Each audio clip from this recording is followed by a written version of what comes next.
자, 신계약. 그 다음 2인실이 10만 원일 때 지급 금액은 여기 보시면 1인실이 30만 원이 나왔어요. 17년도, 17년도래.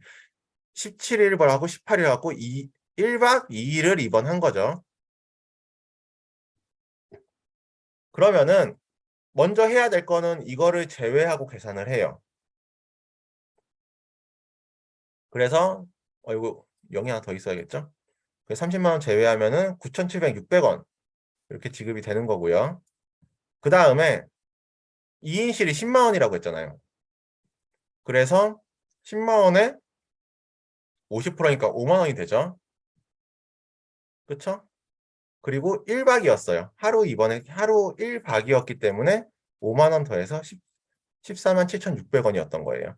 이게 세분의 역설, 지금 1박 2일이어갖고 좀 헷갈릴 수 있는데요. 세분의 역설을 보면은 박 기준으로 적혀 있어요. 그러니까 세분의 역설 보는 게 가장 정확하긴 한데, 조금, 이거 제가 심사자들한테도 좀 물어봤었는데, 다 헷갈려 하더라고요. 왜냐면 심사자 같은 경우에는 세분의 역서만 봐요. 이게 세분의 역서가 박 기준인지 일 기준인지 보질 않거든요. 그냥 세분의 역서가 뭐, 1인실을 이틀 사용했다.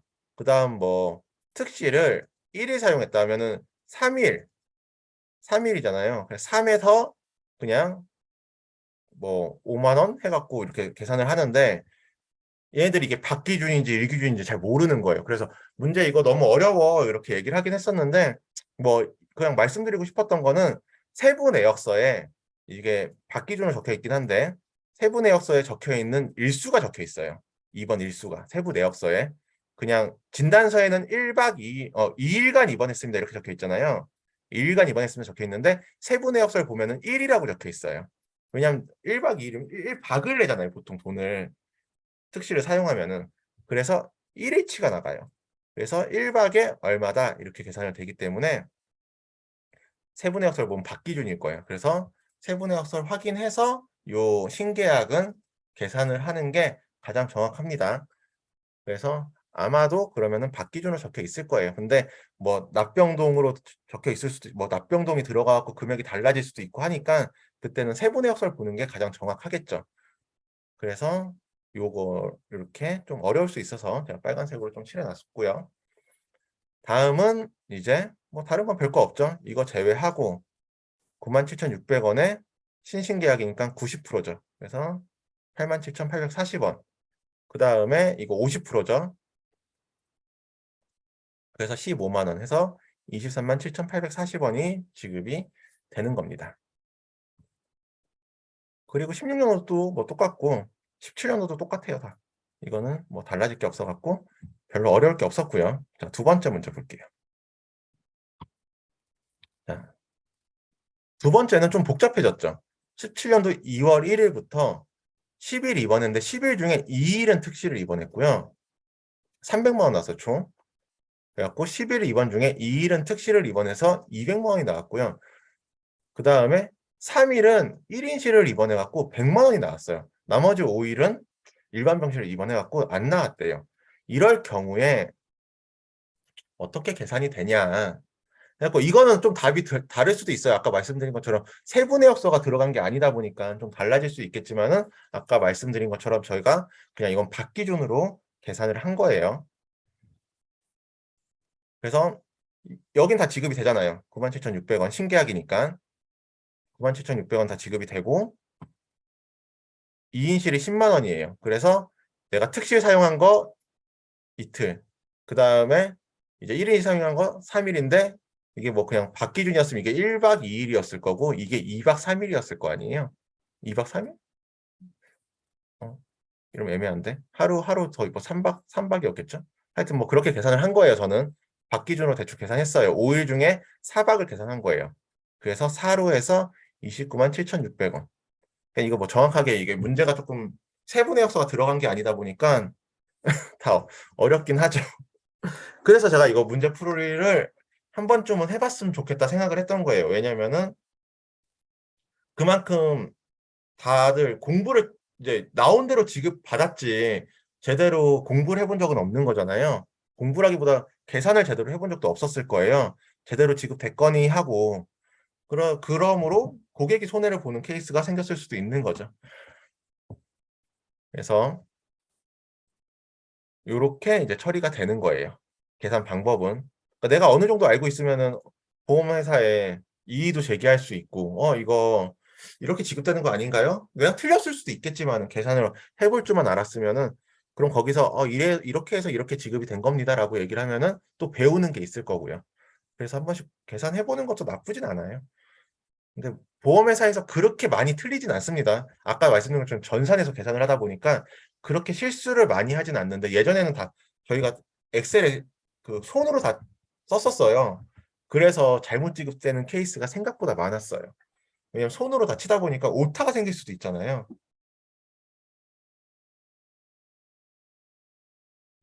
그래서 세부 내역서 이 신계약 같은 경우에는 세부 내역서가 중요하다. 그래서 세부 내역서에 그 상급 병실 일수를 보고 거기서 이제 50% 해서 입원한 일수 곱하기 뭐 n이다 하면은 계산하는 방법은 고렇게 됩니다. 여기까지 다 이해되시죠? 그래도 어렵긴 해도 근데 쉬운 게 아니에요. 이게 이렇게 들어보고 또 한 번 풀어보세요. 이게 쉬울 수가 없어요, 사실은. 저도 아까 말씀드린 것처럼 오랜만에 하니까 저도 헷갈려요. 이게 엑셀 저도 시트만 적다가 손으로 계산하려니까 쉽지 않더라고요. 자, 다음 거 볼게요. 12년 이제 12월 1일 해갖고 똑같은 뭐 내용이고요. 신신계약이에요, 이거.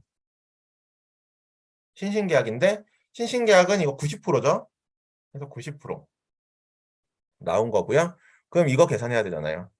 이거는 이게 신신계약 같은 경우에 일 기준이에요. 9박 10일이면은 일을 기준으로 해요. 박이 기준이 아니고 일이 기준이다 보니까 10일을 기준으로 하고요. 최대 한도 10만 원이죠. 1일 최대 한도가 10만 원이죠. 그러면은 여기서 최대 많이 나올 수 있는 게 얼마죠? 100만 원이에요. 10일 입원했으니까 10일씩 10만 원 하면은 제일 상급 병실 금액으로 제일 많이 받을 수 있는 게 100만 원이잖아요. 이해되시죠? 최대 받을 수 있는 100만 원인데 50%를 해서 이걸 50%를 해봐요. 150이죠. 그러면은 최대로 받을 수 있는 게 100만 원인데 신신계약부터는 평균으로 들어가요.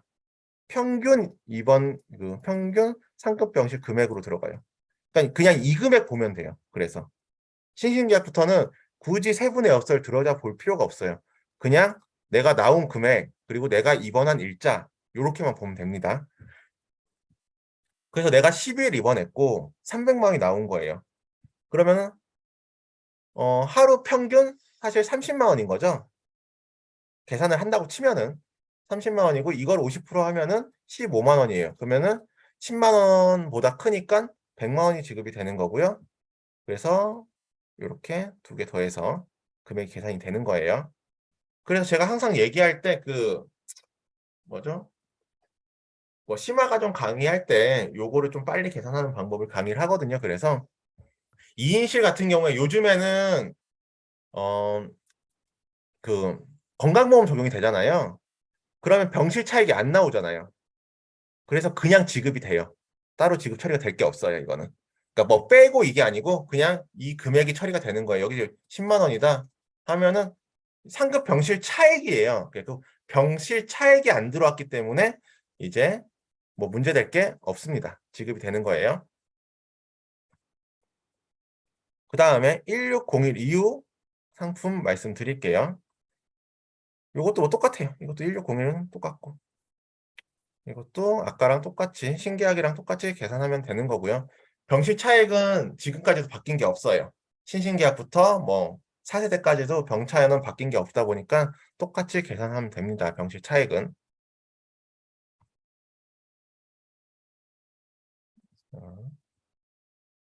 다음. 자, 아까 말씀드린 것처럼 병실 차액이 요번에는 여기 들어가 있던지 뭐 여기 들어가 있는 거예요. 1인실인데 이렇게 들어가 있는 거예요. 그러면은 어떻게 처리가 돼야 되냐? 그냥 지급하면 됩니다. 신계약 같은 경우에는 그다음에 신신계약 같은 경우는 90%니까 이렇게 지급이 처리가 되는 거죠. 근데 이거를 보면은 하나 알고 있어야 될 게요. 제가 이걸 넣어놓은 이유는요. 그냥 말씀을 드리려고요. 병차가 어떻게 1인실인데 여기 건강보험 적용이 될 수 있어? 이렇게 보시는 분들이 있을 수 있거든요. 이거는 전염병 있을 때 이제 여기 들어가면은 이제 1인실을 사용하게 되거든요. 전염병이라든지 이런 거 있으면은 1인실을 사용하면 이거는 건강보험 적용이 됩니다. 그래서 이런 경우는 다 지급 처리가 되는 거예요. 근데 이제 전염병이에요. 근데 이제 비급여로 나왔어. 그럼 보험사에서 병원에 전화해서 문의할 수도 있어요. 이거 왜 전염병인데 요거 1인실이 아니고 이거 원래 건강보험 적용되는데 왜 이게 비급여로 처리가 됐나요? 하고 물어볼 수 있어요. 그래서 거기서 어떠어떠한 사유로 이거는 비급여가 맞습니다 하면은 그렇게 처리가 되는 경우도 있고요. 병원에서 실수라는 경우도 있어요. 이런 경우에는. 그럼 병원에서 영수증을 다시 발급해줘 갖고 다시 처리가 되는 케이스도 간혹 있습니다. 그래서 이런 거 또 그냥 알고 계시면 좋을 것 같아서 전염병은 1인실 같은 경우도 건강보험 적용이 된다.